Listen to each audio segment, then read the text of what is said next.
welcome to the second edition of the RBM Roundtable. I'm Clive Adams, and once again, I'm going to take some time to catch up with some of our great regional bowls manager staff and some of our staff from around the country. First up, from South Australia, and of course, he's part of the RBM team, but his role isn't actually called an RBM. James Wilson, what is your role, mate? Yeah, thanks, Clive. Thanks for having me, mate. I'm the Participation and Programs Manager for South Australia with Bowls Australia. Yeah, and how long have you been in that role? Yeah, I've been in for about 9 months now. Yeah, enjoying it? I'm very second of it, mate. What do you enjoy most about the role, do you think? Connecting with clubs, talking to different people, getting out and about, and especially getting out with school kids and helping people play bowls. So. Fantastic. And also joining us is the Regional Bowls Manager from up there in Queensland, Michael Sorrensen. How are you, mate? Sensational, Clive. And yourself? Yeah, very well, very well. You've got a nice area that you look after. Just give us the detail of that and how long you've been in the role. In Paradise, I've got the Gold Coast, Brisbane and Downs area in the Southern Downs, so I've got quite a large area. I go out as far as Gundawindi and as far south as South Tweed, and I go up into Brisbane as well. Been in the role for 18 months and loving it. What a job, get to talk bowls 24/7. Absolutely. All right, let's get into some detail, guys. And I guess, James, give us a little bit more about how your role combines with Bowls South Australia and the sort of initiatives that you work with them on. Yeah, absolutely. So my role is actually based out of the Bowls SA office. So I've been based out of home or based on the road. One difference between the RBM and myself. In terms of Bowls SA, so I support things such as government relations, events like the Super League or Country Carnival, and I also help out with just data collection and general club relationships in that sense. One of my major roles with them is in the junior development space. So I actually sit on as an appointed member of the Coaching and Junior Development Committee. So I meet with them once a month and help steer that junior space in the state. And then my other major role is with the Bowls Fest, which is basically about a week, so between 2 and 5 days, depending on the region. One region sort of per month for about an 8-month period. We go around the state and we do things in that region that region might need. So that might entail a club development workshop and a seminar, or it might be some umpiring courses, coaching courses, and other things of that sort, first aid, those sorts of things. And generally speaking, we also hold a 2-day over 60s tournament called the Senior Super Series, which makes a big part of our selection for the over 60s stateside that goes away to national champs. Fantastic, fantastic. Now, South Australia, I guess from those of us that don't live in South Australia, we've sort of looked at it, and South Australia seems to have come through the COVID situation reasonably well. Give us the state of play there at the moment. Yeah, really well, thank you. We're probably, I think, one case in the state at the minute in terms of COVID cases relied on here. Our clubs have gone back over the last month or so to roll-ups. Started with 10 to the venue, then 10 to the green, and as of Monday just gone, we're at the 20 to the green, and we can also have 20 inside the club rooms per enclosed area, that is. And we can actually start serving alcohol and food over the bar as long as the patrons are seated. So we're almost back to normality, but still no organised bowls activity here in SA. All right. In terms of the COVID situation, of course, Bowls Australia has been working hard on its relaunch, I guess, the response plan, and there's been some announcements this week on that. Yeah, there has, yeah. So we've got a bit of a response plan, a toolkit going out to clubs, sort of a bit of a way that Bowls Australia can actually help clubs, rather than just get back to bowls, actually relaunch into a bigger and better organisation moving forward. And it's just a series of different things and different help mechanisms that we can actually use to help clubs come out the other side and get started again, whether that's helping to get bookings done, or whether that's through the rink booker, whether that's helping clubs get websites, better marketing things, or also helping them buy products and working with the clubs on rebuilding. And of course, if you're a club and that sounds good to you, you can head to bowls.com.au, where you'll find all of that information, as well as how to contact your local Bowls Australia staff. So you can get all that information there. I've noticed the videos online, the Roll Back the Clock at Home program, James. You've had some involvement in getting clubs involved with the Roll Back the Clock program in South Australia.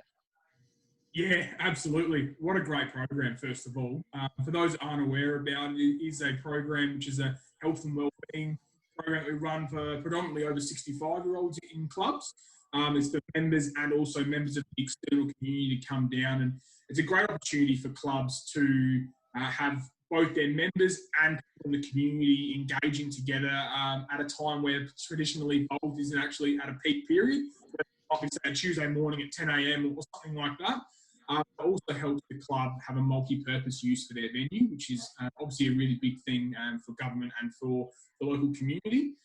So yeah, we've had some great success in that area. So we them start off in term 1 of this year. So we run them during school times, so it helps grandparents get to the programs. We've had 2 programs in term 1, and we've got 9 programs ready to go for term 3, term 4 this year. And a big part of that is actually working locally with local suppliers, physios, exercise physiologists, etc. So it's also a really good way that clubs can use, say, the local physio, the local doctor surgery that sponsors their club to get some money back to that sponsor by having them come and engage with the club in a program that's set out. Fantastic. Look, I'm keen to bring Michael in on the conversation as well, and around the junior space, because I know it's a space that both of you are very passionate about. Firstly, James, and then I'll get your take, Michael, on the junior programs that you've had involvement with. Yeah, so first of all, it's mainly been the Sporting Schools program, our junior Jack Attack program. So when I took on the role 9 months ago, so September last year, we had 5 schools that took on Sporting Schools here in SA for term 4 before I'd started out. And across term 4 and across the summer holidays, I ran a series of activations, such as a week-long activation with kids' bowling activities at the Adelaide International Tennis Tournament. On one of my bowls fest that I mentioned before, we actually set up a come and try bowls in the local pub on the Kids Eat Free night, so all the kids could have a go. And we also went to different schools. So I went to probably 16 or 17 different schools, as well as went to the Ashford PE week and helped them experience bowls in class time. And it's all been about bringing bowls to the kids rather than kids to the bowling club. And we've actually been able to increase that to 14 schools in term 1 this year. So it was quite a stark increase for us. And it was going quite well for term 2 before we were derailed by COVID. With the Bowls SA space helping out with their junior programs, including Get Bowled Over, which is a very similar program to Junior Jack Attack. And Michael, I know that you've had significant involvement with the junior programs up there on the Gold Coast and beyond, and give us some insight into that. Oh, it's funny that Beanley Bowls Club gave me a call one day saying that their club had booked 5 schools to come in and do a junior Jack Attack program or competition between the schools. And when I got there, there was 160 kids. So I had the whole green full of year 4, 5 and 6 running around. And we sorted them out and got them into a program which they played against each school, and they eventually got a winner at the end of it. So it was like watching ants come out of the ground as the kids were turning up each Friday afternoon. And they've got a couple of very good high school programs, one at Jindalee. They've had 2 schools coming to their club now for 2 years. And they've run a very successful high school program through their social sports program. And it looks like shortly I'll be trying to get up and going on the Gold Coast with the help of some private schools through the Mermaid Beach Bowls Club. Fantastic. What are you? What's the most exciting part of that program for you? Just seeing the kids' eyes light up and realising how much fun it is to get out on the bowling green. And I've also had great success with a couple of special schools. So our product is really great for the special needs students with physical and mental disabilities. It allows them to get out and actively participate in a sport, which they can't do normally. They can do it from a wheelchair. They can do it whether they're standing up, whether they've got a mental problem or whether it's a physical problem. There's a way with our product that we can get them into playing and actively participating in sport. And not only do the kids get a buzz at it, the carers just love seeing their kids actively engage in the sport. Beautifully said. Beautifully said. Look, let's talk about Queensland, because there's a few changes there happening in terms of the COVID situation as well. Give us the latest there.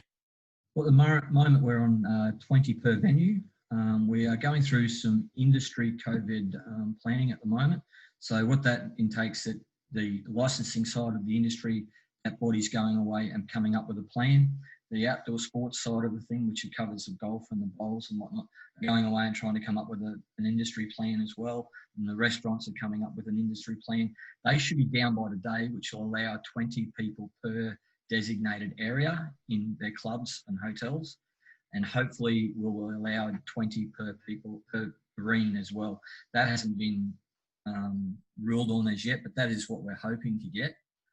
So any club that sees this at the moment, wait for your COVID industry plan before you activate, please. Other than that, just stick to the 20 per venue at the moment. But we're very confident that between all the authorities, we'll have an industry COVID plan that allows more people to actively participate in our sport and attend our clubs. And of course, that advice is different across each state. So we certainly encourage clubs to be speaking to their state body, be very aware of their state legislation and their local council legislation, because all of that goes into what you can and can't do at the moment. So, you know, harnessing those relationships you have with council and so forth are really important. But on that topic, Michael, you've been fairly active in finding, I guess, looking at the ways that clubs can come out of this situation. I suggested to my clubs that during the forced closure that the committee should be zooming and talking very positively about how they can relaunch their clubs post-COVID. There's plenty of green space out there at the moment, and what we want to try and do with our sport is get it back to the community and have communities know that we're there for them as well. So we can provide a venue and a facility that's family friendly. I've suggested simple things like jumping castles for their greens, face painting, even magicians, and really invite the community to the club so that they don't just see two big green pieces of grass out the front. They actually see what's inside the doors, and we're welcoming and we want to see families, and they can feel safe that they're not going down to the local pub and getting caught up with some of the riffraff that happens in hotels. I'm not saying all hotels, but there is that problem, whereas in a bowls club, normally the side of the sport and gentle side of the community. So come in and have a look at what's out there for us and for you. Yeah, certainly. I mean, with the jumping castle idea, it's just a great way to advertise as something for kids. So if you're going to have a jumping castle at your club, get it where it can be seen from the road, get it where it can be seen by passers-by, and people immediately look at it and say there's something there for the kids, you know. So, yeah, spot on. Jack Attack, mate, very popular up in your area. How's that looking coming out of the COVID situation? I think Jack Attack's it was a great product to start with, but now it's the perfect product to try and get people back in and playing sport, and people that are interested in our game get to see the short, fast version of it and have a great deal of fun. Everyone that tries it up here love it. It's just a matter of now all the clubs preparing for what it needs to run a successful Jack Attack program, and that's just the participants, and they've got participants walking in their doors every day. It's just a matter of people approach them. And the product is fantastic. I mean, 2 sets of 5 ends, all over an hour and a quarter. Yet you can have a bit of fun, a bit of competition, and then you can stay on for a meal or a drink.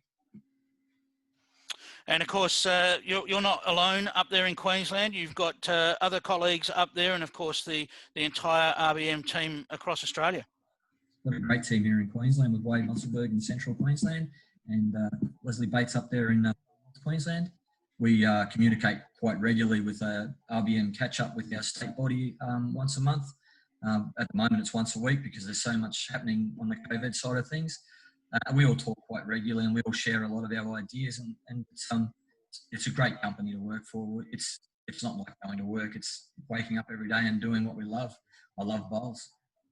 And it's a 16-strong team across Australia that look after each and every club. You know, they're only a phone call away, and all of the details for the Regional Bowls Manager team can be found at bowls.com.au. Just head to the club support portal. Not only you'll find all the details for the Regional Bowls Manager team, but you'll find a host of great information there and great tools that you can use to market your club and get more people through the door. Certainly, guys, it's been a tough time. How have you been looking after yourselves? James, how have you been looking after yourself while you've been sort of cooped away at home a bit? Oh, gee, getting out for a walk here and there's been a bit of sanity. Getting out in the garden and weekly Pilates class that Bowls Australia puts on for the staff has been a bit of a mainstay of mine. And then now this week we're able to get back to the gym, so I'm an extremely happy puppy up here. It's absolutely fantastic to get back into there. And but yeah, my garters now look better. So it's awesome. And what about you, Michael? Oh, mate, I'm been everyone else getting out, having a bit of a walk. Actually dusted off the golf clubs, and I've got a section here in our unit complex where I can get a couple of pracky balls and give them a bit of a swing. Wish I hadn't. My back's as sore as all goodness. But I've invented the floating pools with the magnesium floating pools. So I'll be going to one of them again this afternoon. They are fantastic. Other than that, yeah, just trying to keep the mind busy as well. So that's amazing. Very good. Look, there you have it. That's our RBM Roundtable 2nd edition with James Wilson and Michael Sorrensen. Thanks, guys. Thanks for catching up. Not a problem at all, mate.